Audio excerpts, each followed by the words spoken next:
How can I help? Shifting gears.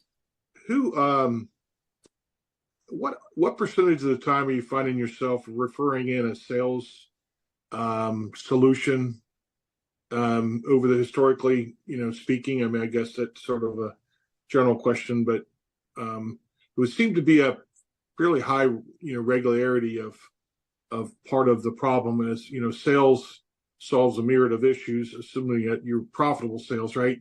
But it seemed like we're always referring in some sort of sales solution. Would that be a fair assessment?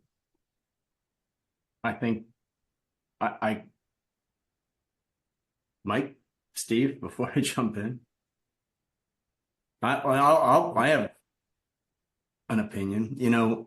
Sales is interesting because if you sit in a meeting with a CEO and you say, how are sales? They will very, very often say, great, my team is nailing it. And then you start asking deeper questions. How are they nailing it? What percentage of your sales force? And then we can get into really, and here's Larry, he'll be able to speak to this. And then we can get into even more sophisticated questions. What's the velocity in your pipeline? How do you define stages of your pipeline? When you hire a new salesperson, how do you track them? What would happen if your top salespeople left? You start getting into that. How profitable is each sale? Do you understand your profitability by customer or by product? And I know that's not directly a sales question, but it is, right? What is your sales team doing to make sure we generate recurring revenues? After the sale, what happens if you're going to upsell a customer or extend your reach inside a given account? Who takes care of that? Does that distract from winning new accounts? You start asking those levels of questions, all of which are teased out, not all of which, but many of which are teased out in the growth drive deep dive, not only in the sales objective, because these are gears in the engine.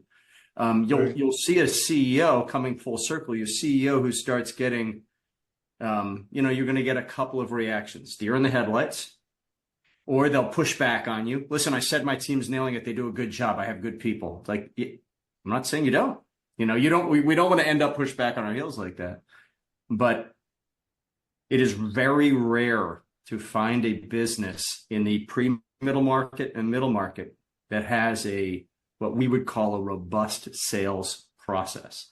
Larry, I'm glad you joined, because this is one of the things, Larry, what's your thought? Joe asked how often we need to, and generally, how often do we need to refer in a sales professional?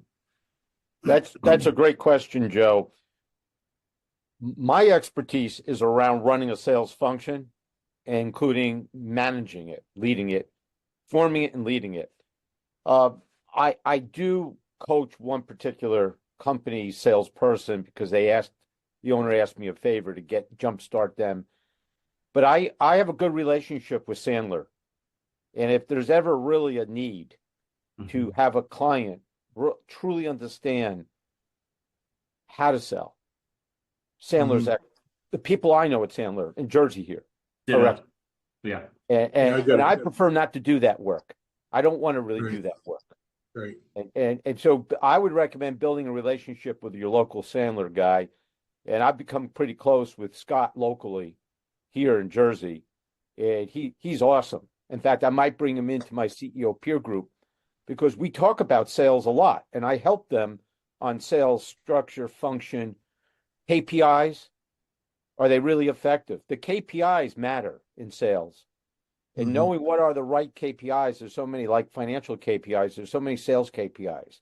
So what are you really measuring along the way besides the ultimate result outcome to know if your salespeople are productive?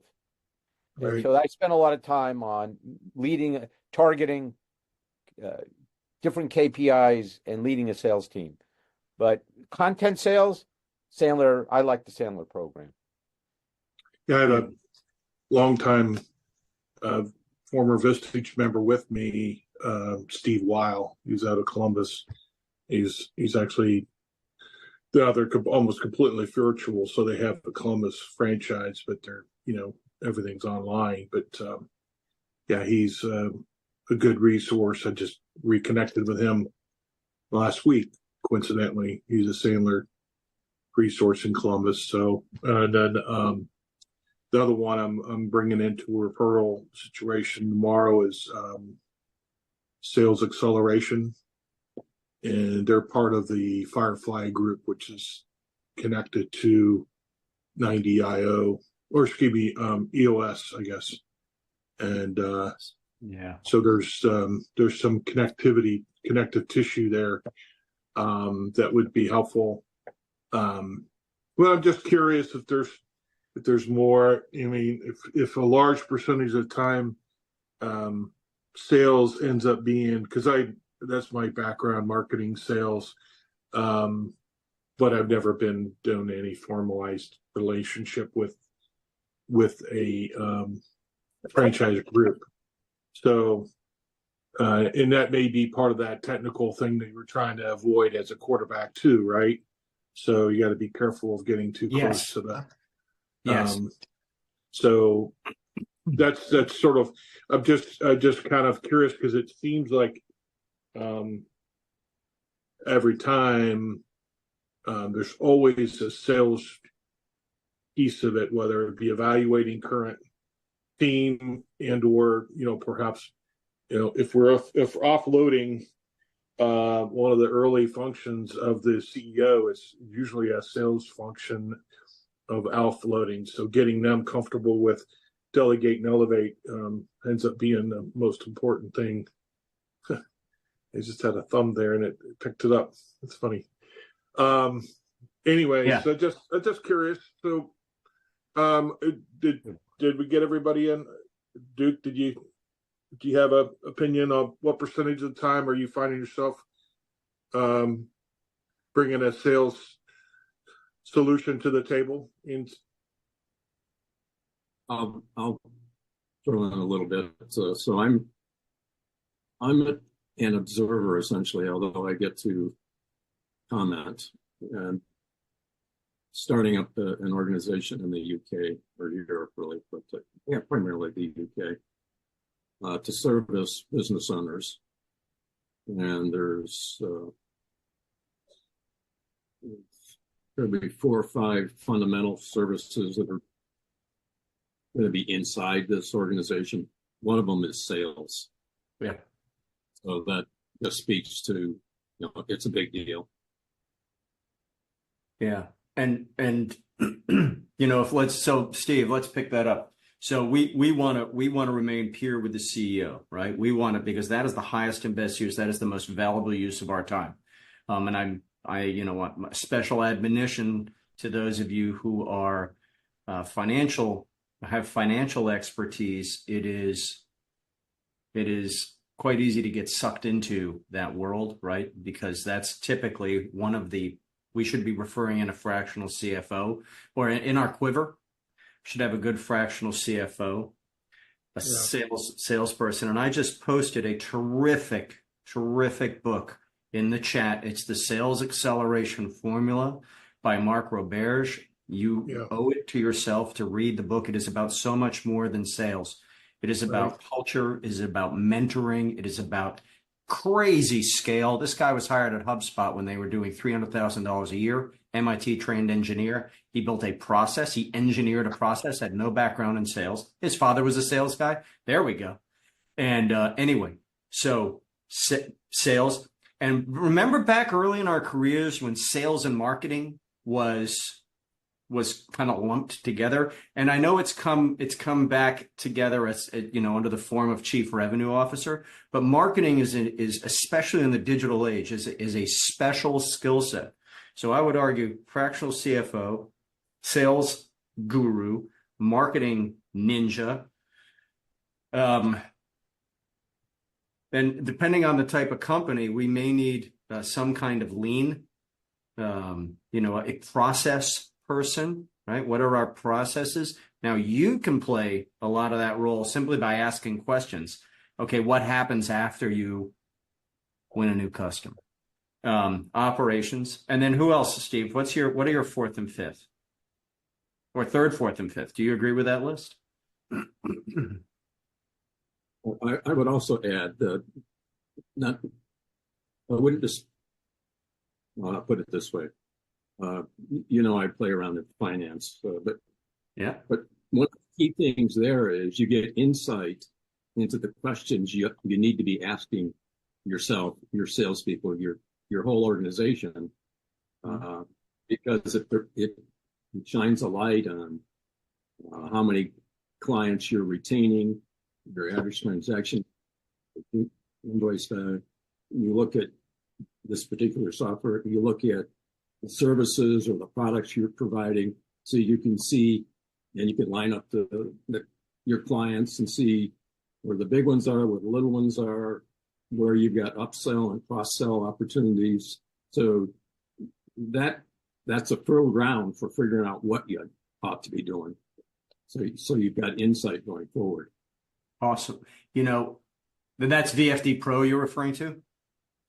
You're being very careful not to say, feel free to say their name. It's a great piece of software, guys. It was designed for the British market, but it is 100% applicable to the US market. They've worked very hard to make sure that's true. The founder, Steve, is a great guy, deeply caring. And think of it as and Mr. Duke, please correct me if I'm wrong, akin to Profit Sense, or relate in the same circle as Profit Sense. I know it's different. Yes, no, maybe so. It goes well beyond Profit Sense. Yeah, okay. Great. Friday, I had a meeting with a buyer and a seller of a business. The buyer's doing his due diligence, and he asked a zillion questions, but in what I'm going to relate to here is 3 or 4 questions that he asked. You know, what's the percentage of your existing and new clients? What is your average contract value? What is the range of your contract values? And this is a small business. It could be even a larger business, but most business owners don't have that don't track that. Well, VFD does track that. And if you are tracking that, then that's an indication that, you know, one definitely accretive to value. Yeah. And you're doing what you ought to be doing. So it's you know, someone we haven't mentioned here, I haven't mentioned, and you guys chime in, family businesses, right? So we may need, our CEO may need, depending on the depth of this engagement. So if we've led the growth conversation gets at their ultimate why, right? I'm working with a CEO right now. We started with the strategy planner and spent the time it took to get at his ultimate why. What does he want the business? How does he want the business to serve him long term? And we got to a very crisp answer. But there may be a personal coaching aspect. Let's put that aside. But family businesses. Anybody care to comment about the type of expert we may need to call on when we have a family business as a client? There's a resource that was brought in by the Ohio chapter of the Business Broker Association, OBBA, and she was actually a psychologist specializing in family business. And there was a really kind of neat diagram that she had given. Essentially, there's 7 different groups that need to be paid attention to in the transaction in a family business. And when you kind of break it down, there was sort of like, you know, there's business owners, and then there's, you know, sons of owners that, you know, the ownership groups, and there's 3 or 4 different, it's actually total 7 different audiences that one could potentially pay attention to. And the pitch for her was that we need to kind of spend time in those peripheral relationships to make sure there's alignment. And it was kind of you know, depending on the size of the deal, obviously, but could very well be some long-term therapy work that needs to be done around the expectations of a family business in transition. So I thought that was a fantastic resource. I'm trying to find the folder I have it in. But anyways, maybe I'll look it up and post it on that. I think I mentioned to her before. The Barry Goodman in our community is That's right. deep experience and certification working with family businesses. It is what during the span of his career he specializes in. It's what he and I, when we're just chewing the fat, we always end up circling back. A family business is a different animal. In fact, someone on this call, if you want to volunteer, it has, well, probably too early to talk, but you look at one generation trying to pass it to their kids or to help their kids. How do we de-risk the business, either from backing our kids and them sucking out our cash flow, or them coming into the business with every good intent, but not having the experience, the earned wisdom to be able to run the business effectively.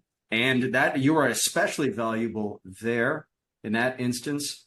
And my personal biggest warning, anyone who's in their early 30s, right? If you go and look at the data on businesses started by people in their early 30s, the failure rate is high.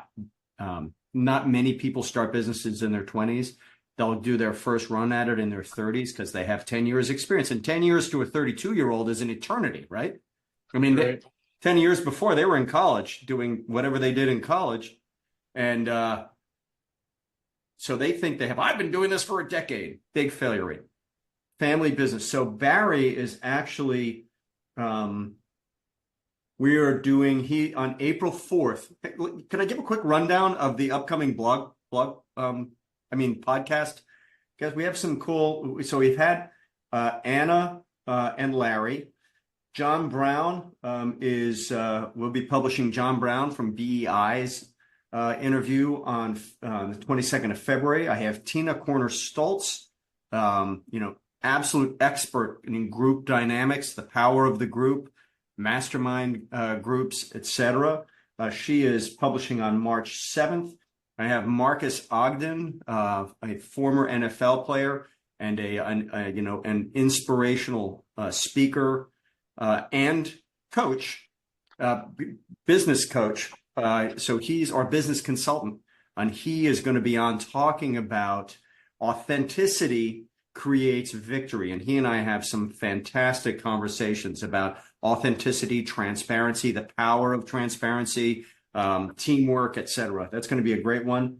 And then we have Barry Goodman, publishes on April 4th. Larry Prince, I didn't mention you. Larry Prince is February 8th, 2 days from now, Mr. Prince. And we're recording this afternoon. And we're recording this afternoon. Exactly. Yeah, we're going into the studio to record an album. There you go. Exactly. Laying down the See track. you at Abbey Road, man.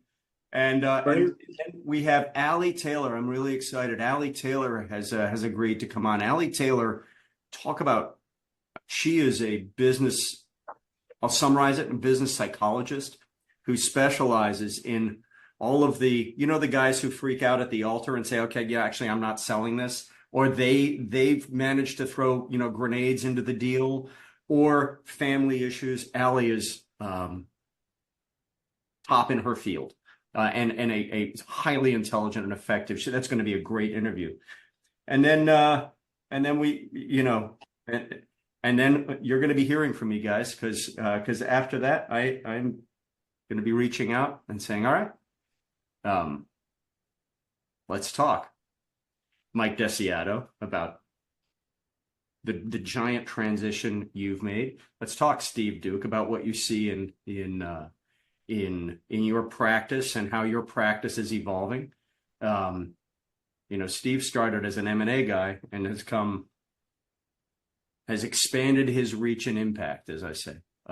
So guys, we'll have some conversations, right? Yeah, that's excellent, George. Yeah. So that's just the preliminary. And we will pick up the pace. We're currently publishing every 2 weeks, the podcast. So it's our blog article, and we're going back to long form, and then podcast, blog, podcast, and we'll increase the pace there as we get deeper into the year. So, okay, cool. All of that. I just want to say something on family businesses. Barry is the absolute. Every time Barry speaks about it, it's great learning. It's awesome. I have family businesses I've dealt with. One that I might be dealing with, which is interesting because the father had to fire the daughter. They're not a client yet. They hopefully will be soon, and I'll be using Clarity 1 and 2 with them if it works out. That the company can be destroyed through a poor family hire. And I've had a client I'm on my 9th year with a family-owned business, where the mistake the owner made, it's a $33 million revenue healthcare business. And the mistake constantly made by the owner is hiring family members, thinking it will provide revenue for them. But in the end, the best revenue for the family members is to hire the right people to grow the business profitably, to have family money available, not to hire poor people poorly suited for the position and then hurt the business and then create frustration and anger among family members. So that's the biggest lesson I've learned. Yeah, a guy I'm close with, who's not a client, but a guy I'm close with, told his kids, "Listen, I want you to go." And actually, Larry, this is echoes of the advice that you gave your kids that I have cloned and given to mine.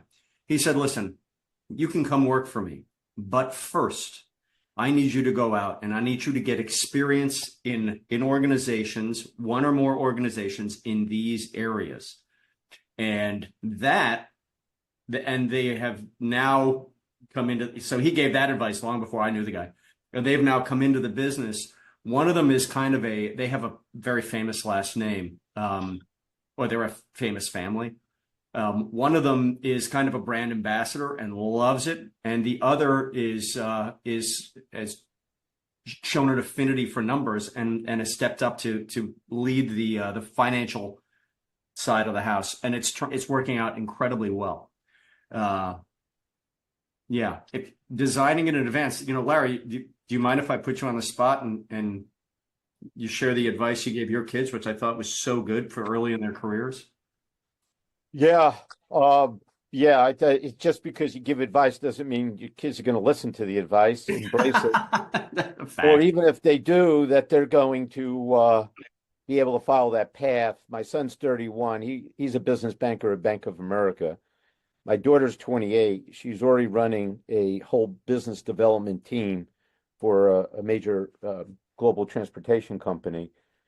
And the advice was that there are different disciplines to gain experience in, and do your best in your 20s to cycle through them so that you could come out of your 20s having checked off enough boxes where you bring real value and give yourself enough experiences, because you really don't know what the heck you want to do in your 20s, 30s, 40s, or even in my case, 60s.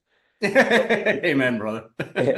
So that includes things like something involved with data, something involved with operations, something involved with strategy, something involved with cross-functional teams, leading people, sales, and launching products. So we made a list of 7 things, and my daughter has now, at 28, checked off all 7 boxes, which is really cool for her. Bye, Mike. Take care. And it has helped her grow, but it helps her prepare to go maybe in her own business or do other things at an earlier age, because she's gained those experiences. It lined up for her. For my son, he's still working on it. Yeah. And he's older. He's 31, but it's okay. And so Larry shared that with me. I've shared that with my sons. And what I find is interesting, and who knows if they'll check the whole list. My oldest now has, he's a couple of years out of college. He has some data analytics experience, and he's now in a sales job that he loves. Jack is in a job that he values, but he doesn't love. What it gives him permission to do, though, and when you look at that list, it gives them permission to stick it out, but understand that that changing is okay. And to view a job that's less than ideal for them, right? Might be ideal for someone else, but less than ideal for them, as a learning experience, right? As just a stepping stone in their career, and that, not to freak out about what you're going to do when you grow up. It's great advice, Larry. Thank you. So how does that apply to so how would those 7 apply to our clients? It comes, this brings us all the way back, Joe, to your original question, right? And imagine a senior leadership team that had, could be collaboratively accountable to those 7 and a couple more, right? And a couple more. It's a powerful, powerful mix formula. Back on the family business thing. So there's a brokerage firm in Canada that essentially has a psychologist on staff. So Yes. they deal with families and they go in and assess the potential, the offspring. And they come back with a report saying, okay, this one can be in the company. This other one, you probably ought to find something different for them to do. Yeah. So, yeah, you have to, like any other hiring process, you need to make sure that wherever you're hiring is qualified, whether they're being, whether they're not. Well, yes. George, just to quickly layer on top of it, whether it's the sales conversation we were having earlier, which I think you would have, Chad, really like, and this family business, all of this is predicated. You can check off all the boxes. A great sales plan, sales process, or family business. The family members have these experiences and skills. What I'm learning also are some subtle things. In the family business, it's really the emotional intelligence family members have together. There's no box that says that. When you could have all the boxes checked off, done your due diligence technically, but the emotional dynamics in a family will get in the way. And I saw that rip my uncle and my first cousins, same last name, family apart. And they had every box checked off. But the emotional intelligence between each other was lacking. And it created major issues. And my uncle couldn't handle it well, and it broke the family apart. Yeah. So that's one aspect. But same with sales. You got to have great sales process in place. And I have a client who's in my peer group. He has a great sales process in place. But you know what he does wrong? He hires the wrong people in terms of their emotional readiness to be independent on a 50% commission-based job. They aren't ready for that. And he doesn't get that. And so I've been applying Vern Harnish's 9-7-5 concept, that he's hiring 9 people, pays them like 7 to get the results of 5, and everyone fails and is frustrated, versus hiring 5 people, pay them like 7 and get the performance of 9. And so I'm trying to change him on that. So there, it's not just the sales plan and process. With all the KPIs, he has that nailed. It's hiring the right people and creating the right environment there. So this whole interpersonal dynamic permeates both the sales and the family businesses. Yeah, absolutely. And with family businesses, that emotional water is incredibly deep. It goes all the way to the bottom, right? And families, no one will be as cruel to each other as family will be, right? Because those emotions are so deep. When I say cruel, I mean that in a macro sense. And having to fire your daughter, and I admire that man for making an incredibly difficult decision. Firing your own kid, that's never going to be easy, right? Oh no. So, fascinating. Good morning, Chad. Haven't had a chance to say hi. Great to see you, man. Good morning, guys. Good morning. Sorry I'm late. Had to drop my daughter off at 8:30, so sorry about Nice. that. No, not a problem whatsoever. I'm glad you could join. We ended up down the family business. We started on a sales. Who do you need? Who do you find how often do you find you need to refer sales in? And as these conversations do, it's rolled it's rolled on from there. Yeah, one additional comment.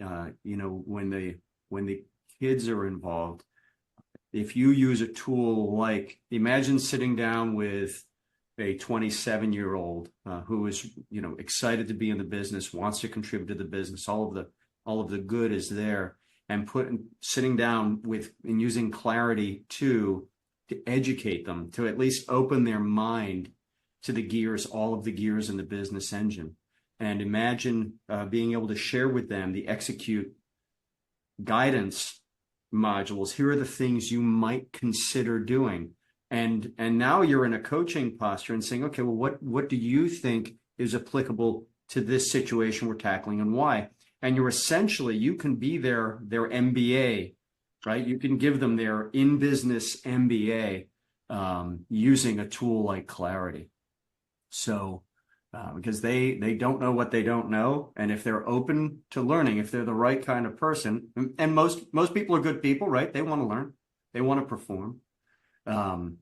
It's a tremendous way to provide complete transparency into the breadth of what it takes to have a best-in-class business.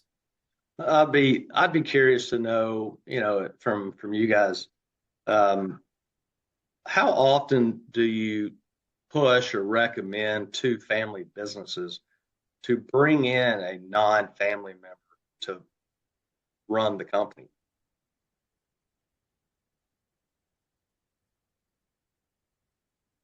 Is that something that you guys have ever done? Something that... Oh, yeah. Yeah.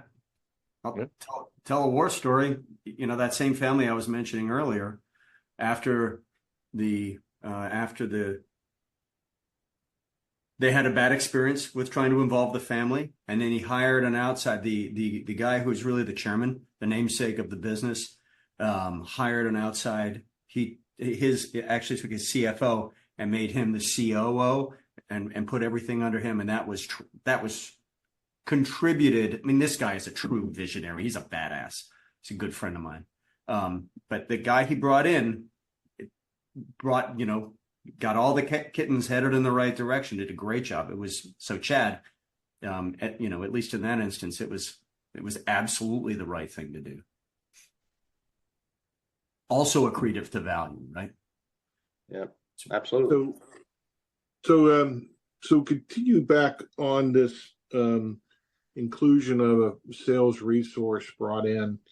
I'm wondering if I got a little bit of the cart before the horse in respect to Jason, well, working with prospective client, got through to him, pitching a couple different solutions, mentioned to me he's looking for, just trying to decide on a sales solution. Should we go back to the discipline of, like, before I bring a resource in, before I bring someone in, we need to know more about from a holistic perspective. And I'm just thinking, perhaps I'm giving away, perhaps, drop, what is it, that spill all the jelly beans in the lobby type thing. And maybe, just maybe I should say, well, before we do that, and I have a couple of resources in mind, we need to go back in and, do some work with various assessment products, vis-a-vis, AKA Clarity One, to get, to kind of get a bigger, holistic look at things and get them a little more committed to you as a resource,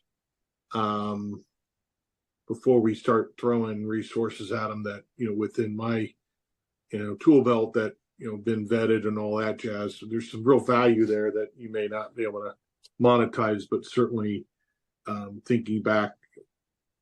So am I right in thinking, before giving away the value, I should try to monetize, or at least try to capture some emotional commitment anyways to going further with their larger organization issues versus just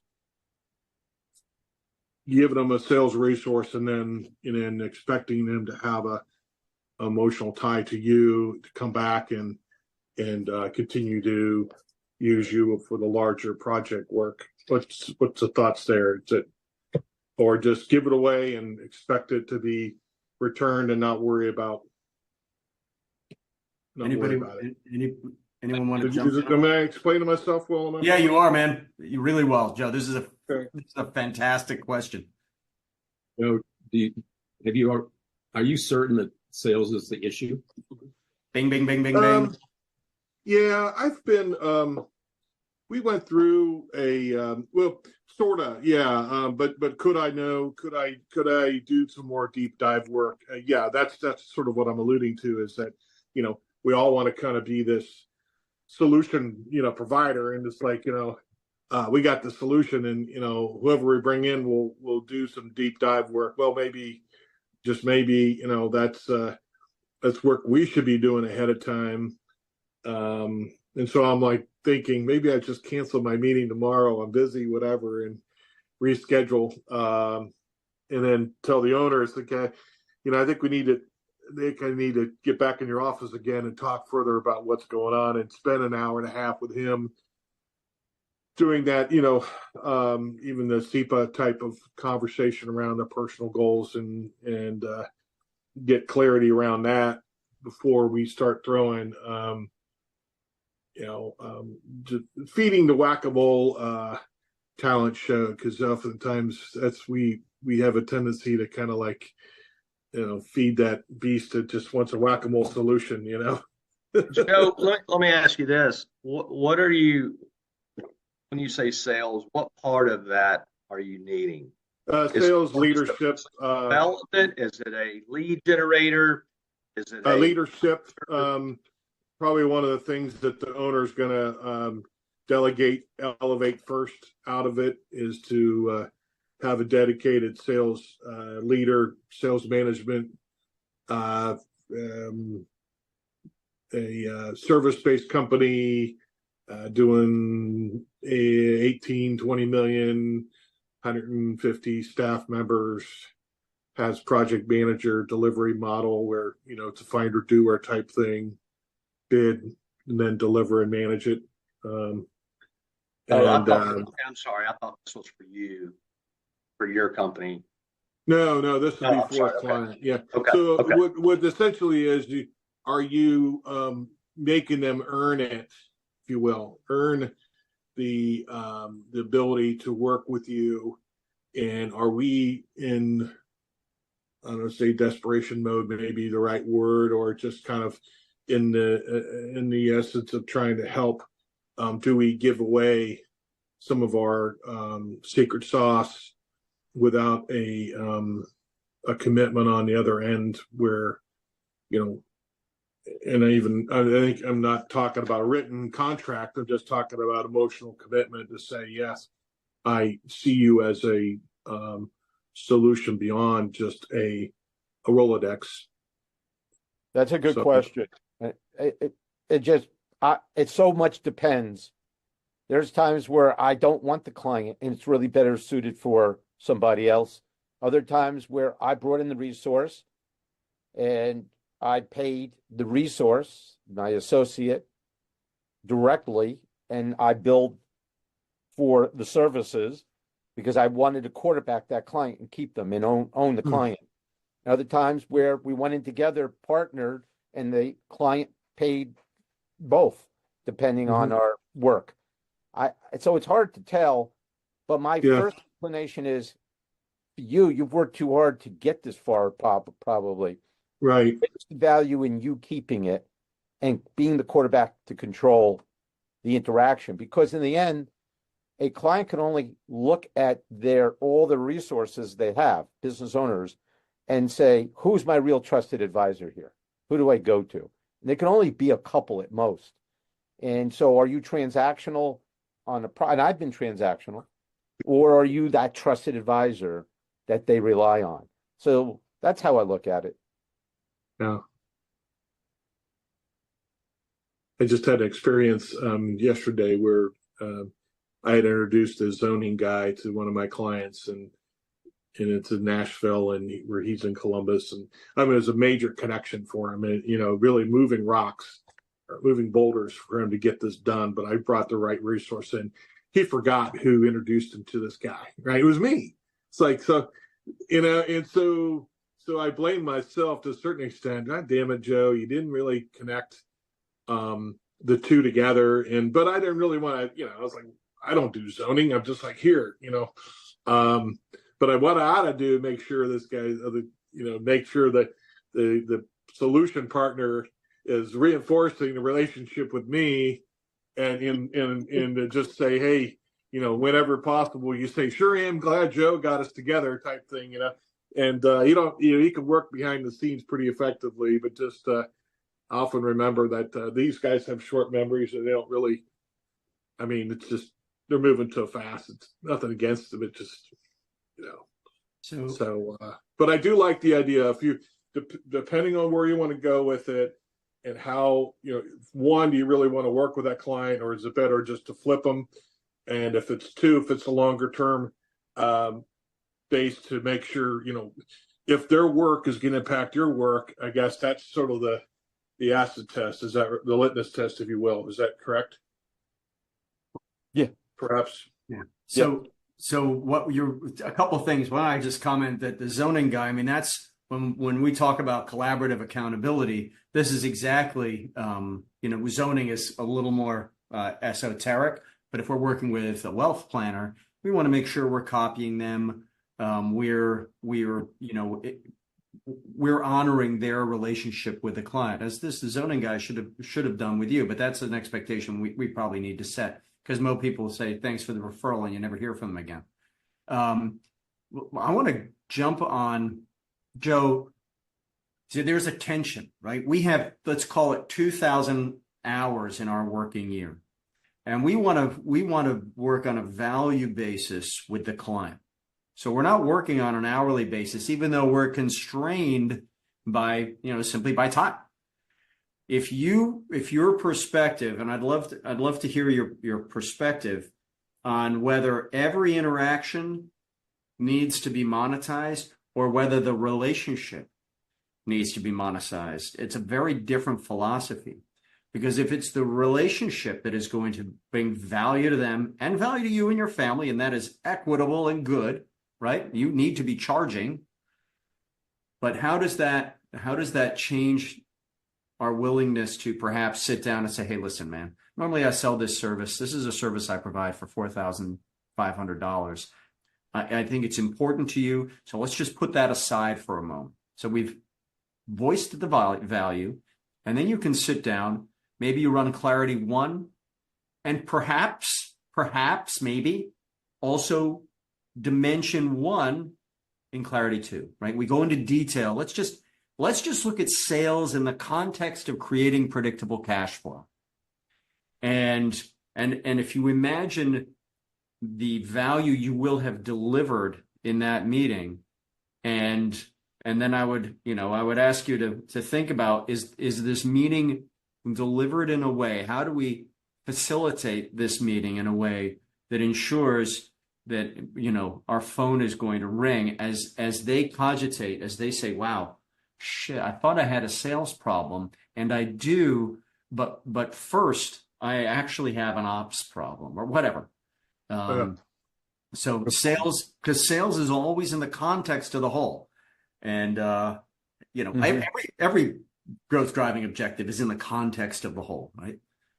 So, to answer the question, it's a long cycle, and my intention is to do this for 10 to 15 more years, Lord willing, and throttle back my energy and throttle back or increase whatever. The second thing, what I'm hearing is you to take Clarity 1 with Dimension 1 as kind of a sort of a lead to the next appointment, which is the paying appointment, whatever. But educating them on that module, the Dimension 1 module, kind of leads them wanting more, right? You always want to leave them wanting more, and a pathway to get there. And thinking mechanically, Joe, I love the way you're thinking here. Looking at this mechanically, you can go into level 2. I'm just talking in terms of our tool, clarity, Right. the strategic capacity analysis. You can go into dimension 2 and only score sales, right? And then say, okay, so we've scored sales. What do you think what are the needs and feeds for sales? Like if we're really going to have an effective sales process, which is what you're looking to do, what does it need and what will it feed? And that conversation is a very powerful conversation. Does your client already have all that in place, Joe? Or are they just looking Yeah. for specific, like what, a VP of sales to run the? Yeah, so they clearly need an integrator. We identified that a year ago. I pitched a fractional integration model to them. Seemed to choke on it a little bit. Wanted to go back and get some of his talent figured out, and had to fire a few people and move things around. So now they're at the point where they've been able to, director of service got terminated, got a new one, and so it just oftentimes the gut from the CEO is that they don't have the right people to start in this particular case. They were looking at installing EOS in the system.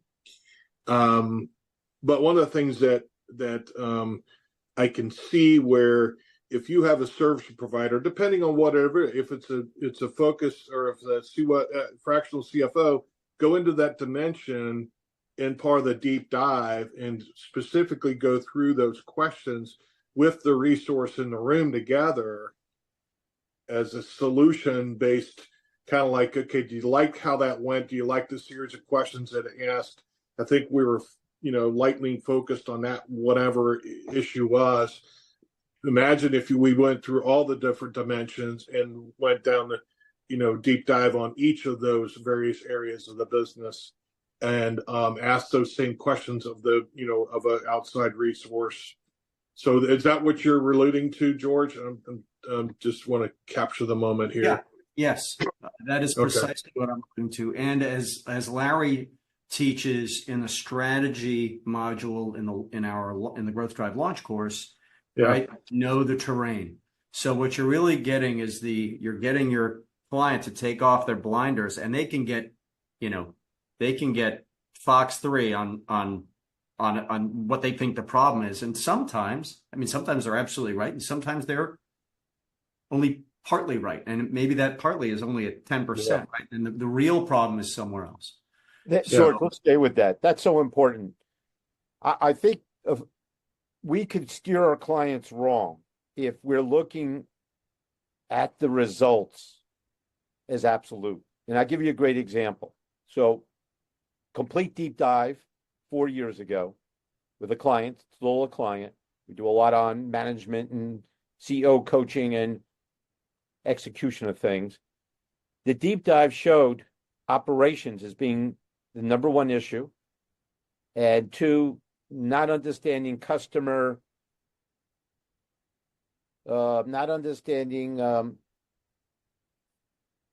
customer satisfaction.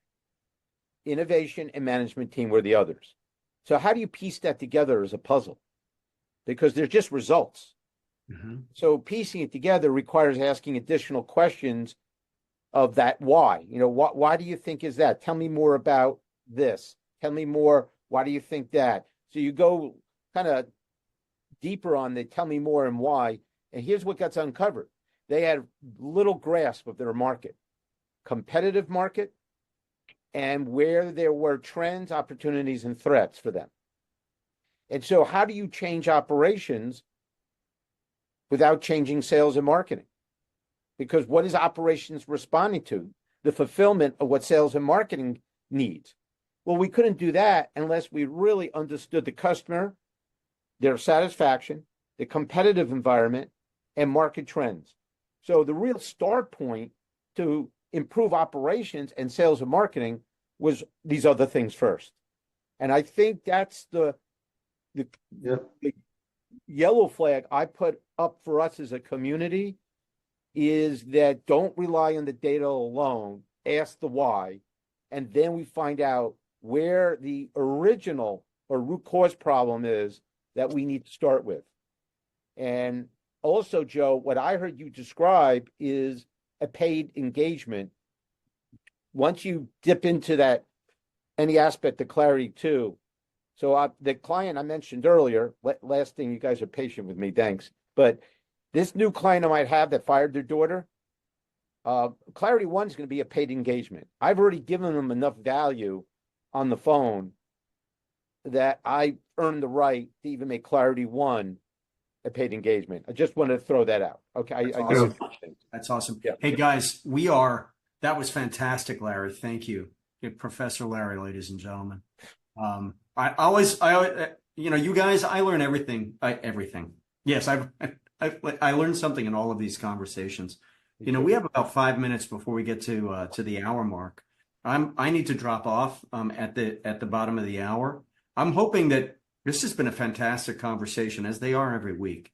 I'd like to get a key. Would it be okay with you if we got a key takeaway from each of you of what we've covered so far? And then I'm going to drop off, and you guys feel free to stay on.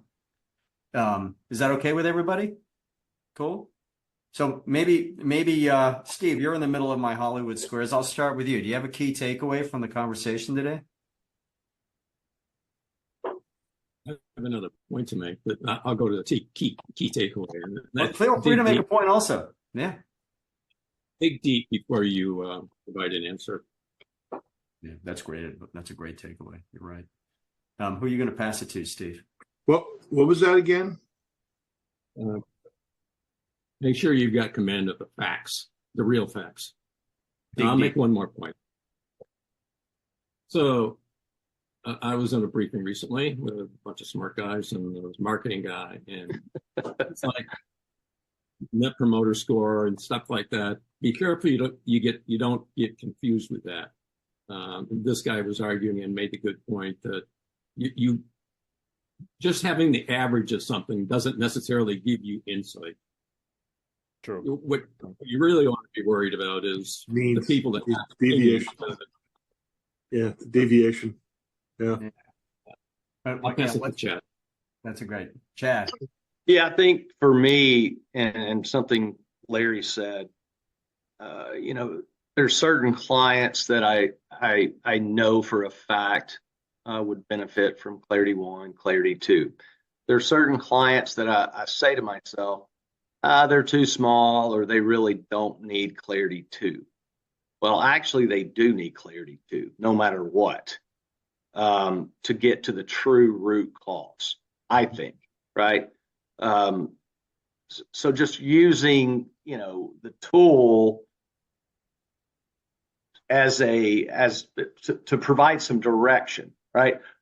The CEO or the owner may think that they know what some of the problems are, but after going through the Clarity 1 and Clarity 2, it's a completely different problem a lot of times. Yes. Love it, Chad. Thank you. Joe, you want to go next? DIY guys are always DIY. Right? So, the self-implementer guys, the guys that know it all, they're going to continue no matter what you do, right? And you could try to lock them in on stuff. And I'm just reflecting about my experience with this service-based company they got a meeting with on the sales issue is he's always been kind of a DIY guy, and until such point where they really, you give them the value, but they're never going to bite. And so sometimes you just got to move on. So this has been very clear conversation. It certainly wasn't what I expected when I originally answered the question, but when you really evaluate the steps and why am I trying to make a customized solution for a DIY guy? I just there it is. If you want to bite, and then moving on. And we have a hard time, all the head trash around, business development. Just lay it out and there you go. Yeah. And if you want value, then you're going to have to pay for it. Well, Joe, I think real quick, no matter how much value you can present, until it hurts bad enough, they're not going to do anything about it. Yeah. Right. Right. Until they're tired of getting this splash back in their face for peeing in the wind, they're not going to do anything about it. Yeah. That's a great point. And Joe, I love to hear you talk about qualification. Like, this guy's maybe just because he has a pulse in a business doesn't mean he's qualified to be your client. And your time is incredibly valuable, man. You have you have an incredible amount of expertise and experience. So love that. Larry, key takeaway. Yeah, well, I'm going to miss this. I looked at my calendar. Next 6 weeks, I got clients, 5 or 6 of them on Tuesday. So I'll miss this great dialogue. And Joe, you're always great at bringing up questions and asking us. But I want to learn more again about VFD Pro, Steve, at some point in the next few months or weeks, because I was on board when they were kind of new, when Andy introduced us to them. And I really want to be able to get into that. And then just go deep. Don't assume. Like you said, Steve, go deep. And that's important. So thanks. I'll miss you guys for a bit, but Yeah, maybe there's an opportunity to have the sales team over at VFD give a community showcase, George, and get arranged on a Monday or whatever, or maybe do 2 of them. Let's use. I mean, this is a standing meeting. I'd be happy. You know, if Steve wants to hear one of his surrogates to come in and give us an overview. Not a complete demo, but an overview from which people could decide if they wanted to get a demo. I'm totally open to it, or we can do it as a separate webinar. Guys, I have to drop. This was a fantastic conversation. Joe, thanks for kicking it off. Thank you, gentlemen, for your input and feedback.